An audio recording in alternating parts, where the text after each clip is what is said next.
Okay guys, here's a shot of how we could do this. So here's my little whatchamacallit model of the warman track, right? You can see payload A, payload B, payload C, and the height of the garage in relation to all three payloads and the locations.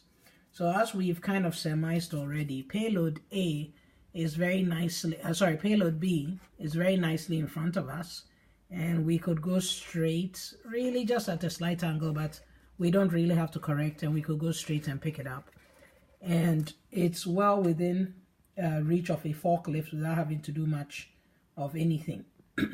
Now, as you can see, based on the tracks that I've laid down on the ground, if you can't see very well, that's just about a 7-degree offset from vertical to get to payload B. So it's really, we don't have to factor that in, we could just drive straight out. For payload C, you'd actually have to clear the garage. Oopsie, my garage is falling apart here because my posts won't stay still. Damn them. Anyway, listen. This is why I'm not going to be a civil engineer. Anyway, quickly before my platform falls apart.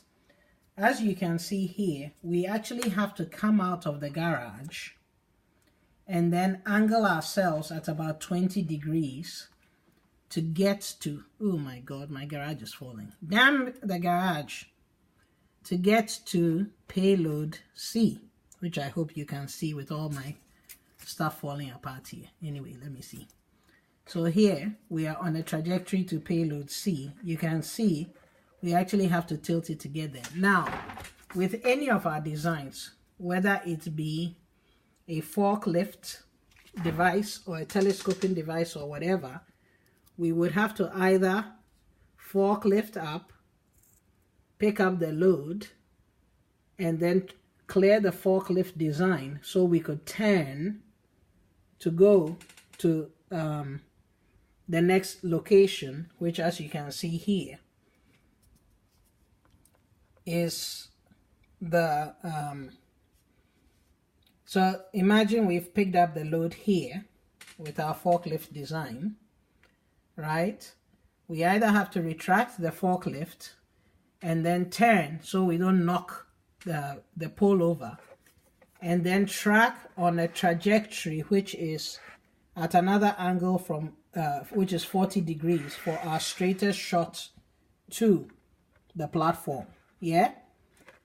Or we could, with our payload, go straight, then turn and come to it. Okay, so you can either do this sort of action, which is a 90-degree turn, or you can just from here swivel and then translate sideways, and you'd have your forklift over your, what do you call it? So these are some of the design considerations that we can think of when we think about where the location is.